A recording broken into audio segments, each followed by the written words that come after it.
And joining us now, Joseph Peters. He is the co-author of E-Consultation, Enabling Democracy Between Elections. And it's nice to have you here at TVO, Joseph. It's my pleasure. Good to meet you. Let's start with a definition. E-consulting is what? Well, simply, it's using technology to engage an audience in a discussion around a public policy issue and taking the input that you receive and helping formulate better decisions. The guy who supposedly is the magician at this is Barack Obama, of course. What did he do so well and so differently that others hadn't before him? Well, he did some really neat things, not only during the campaign, but also in the transition period. And I think we're seeing a little bit of a setup for what they're going to do during his presidency. But during the campaign, he created a site called mybarackobama.com. And that allowed an individual to learn information, to do their own fundraising, to do their own outreach, and also to start to bring out the vote on election day.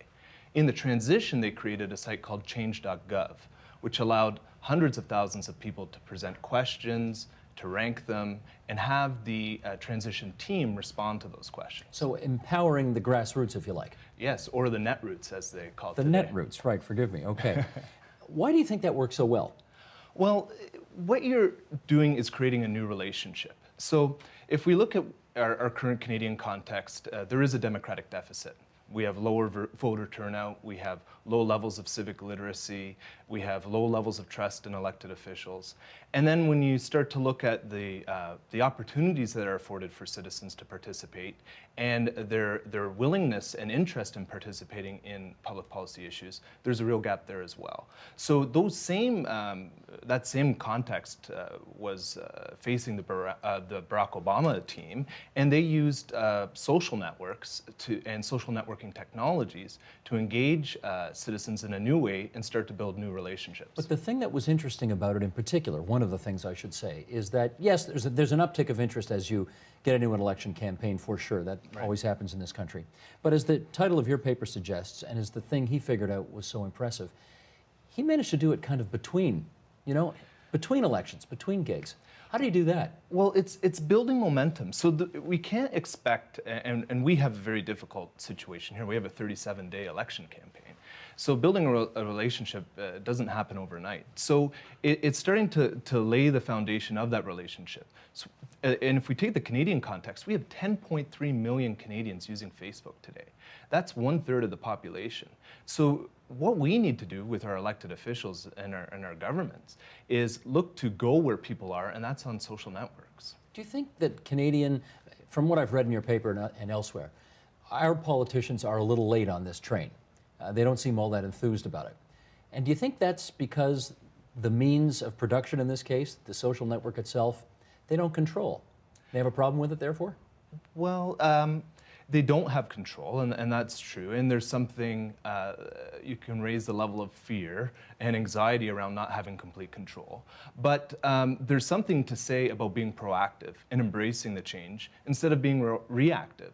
So going to social networks and engaging them before there's a crisis and building a relationship that way is much easier than doing it in a reactive way. Sure, and I do remember Premier McGuinty saying that one of the reasons that he did a climb down on his attempt to toughen up the requirements for driver's licenses for 16-year-olds was that there were over 100,000 kids on Facebook, I shouldn't say kids, young people on Facebook telling them, you're making a mistake here and we're a potential political force. But that's a rare departure, I think, from most politicians in this country who have been kind of leery of this thing. Why else are they so leery of it? Well, I think it goes back to the control, but it's also the fact that I think there's a misconception that it's only youth using social networks, and that's not the case. There is a broad demographic swath in terms of the uptake of Facebook. And so when you look at the demographic profile of a Facebook user, sure there is a younger slant to the numbers, but there are people using it across all the major age bands in terms of young people, but also seniors. So what's the Obama lesson that people in this country need to learn? They need to learn that building a relationship takes some effort, and it's about taking calculated risks and being proactive and using the technologies in the right way. So a very simple example is a blog is one form of message that might be a longer message. It's adapting the message to a different medium. So they took that same message that they would use in a blog, use it in their press release, but also use it in a very cut down form in Twitter. So what they were doing was taking the message and adapting it to the medium. And that's what our elected officials need to learn how to do. Now, if the response has been tepid so far in Canada, at least there has been something. What has the reaction been to whatever is transpiring? Well, I think what we've seen is that there is an interest. And there always has been an interest, but and maybe it's been discounted. But I think now, when they've seen the success south of the border, and when elected officials recognize that we do have a third of the population using Facebook, Canada has the largest uptake as a percentage of its population in the world in terms of this social network. I think the time is ripe for elected officials to consider using this as part of the relationships that they need to build with citizens. I wonder if part of it as well, Joseph, is if I'm a political activist and I go to those conventions once a year and I write my MPP and I kind of do all the things, the traditional things that you used to do to be quote unquote politically active. Right. And then I see all these people who really all they got to do is turn their computers on and they're doing it all from the comfort of their home online. I might be a little suspicious of that, you know what I'm saying? Might not be so welcoming of that. Well, it's not going to replace traditional approaches, whether it's a traditional consultation in terms of face-to-face hearings across the country. Those aren't going to end anytime soon, but it can be a tremendous complement to those approaches. And I think it's a new era of governance. Instead of opening the doors and hoping that people come to government, now there's the opportunity to government to go out to people and engage them where they are. Well, let's do a real firm example here. We're at a time of year when governments are writing their budgets, presenting their budgets, all of that kind of thing. We know what the traditional dog and pony show is. The finance minister has the stakeholder groups come into his office and meet with them all, or he goes around the country and does, town halls, this type of thing. From what you're talking about, e-consultation, how could it be different? Well, good e-consultation would present participants with an opportunity to consider background information, scenarios, options, trade-offs, the same types of information that the Minister of Finance may be presented with as well. And good e-consultation would allow an individual or in a group format to consider that information and come up with their own priorities and their own preferences.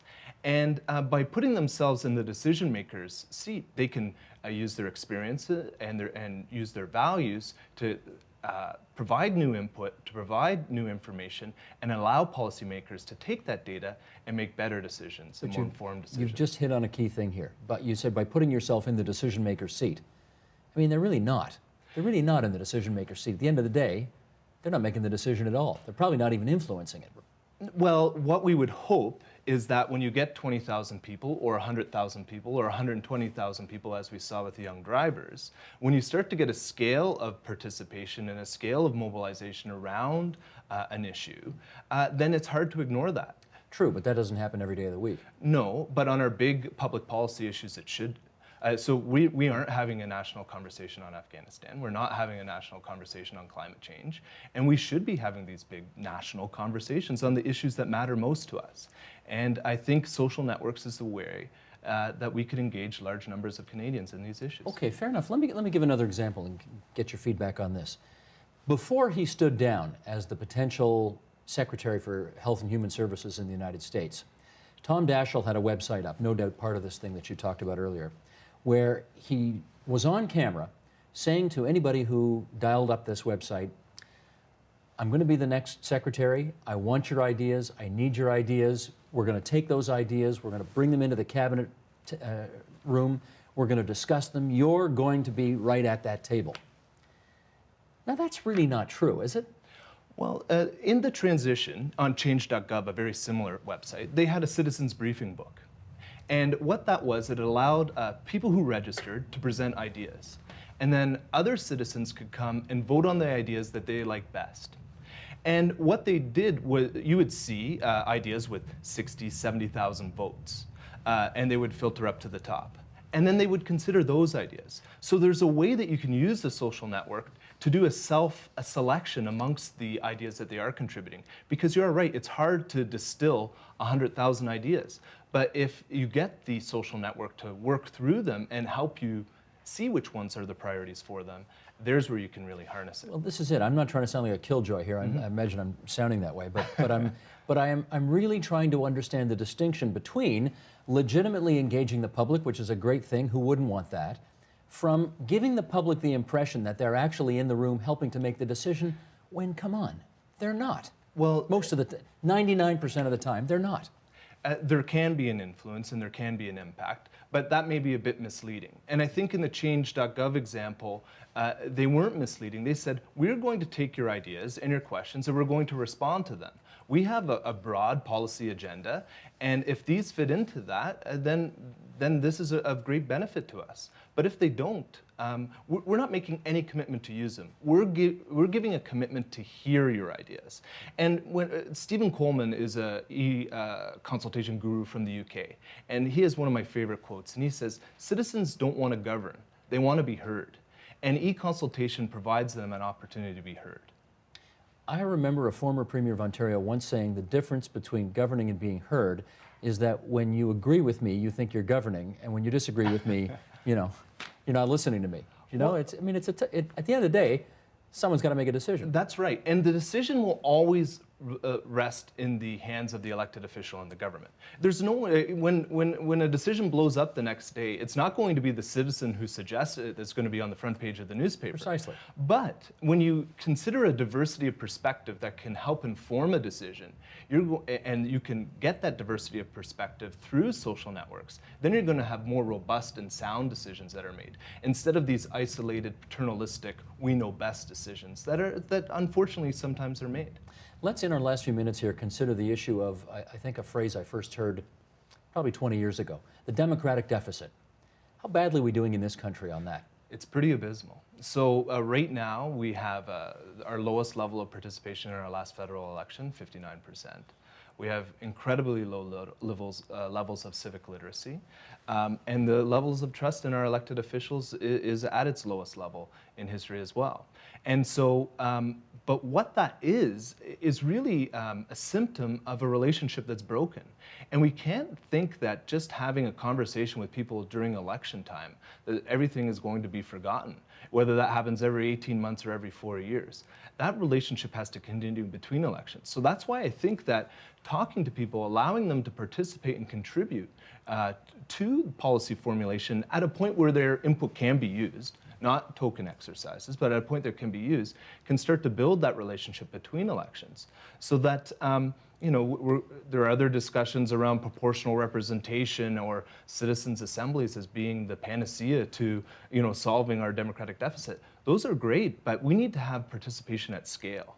And that's what social networks will afford our elected officials. Okay, let me give you another example. They used to say in the past, you don't like something, you know, write your MPP, tell them. And then the special interest groups got a hold of that idea, and they created these, you know, template postcards and basically wrote the whole thing out for you. They said, sign it and send it in.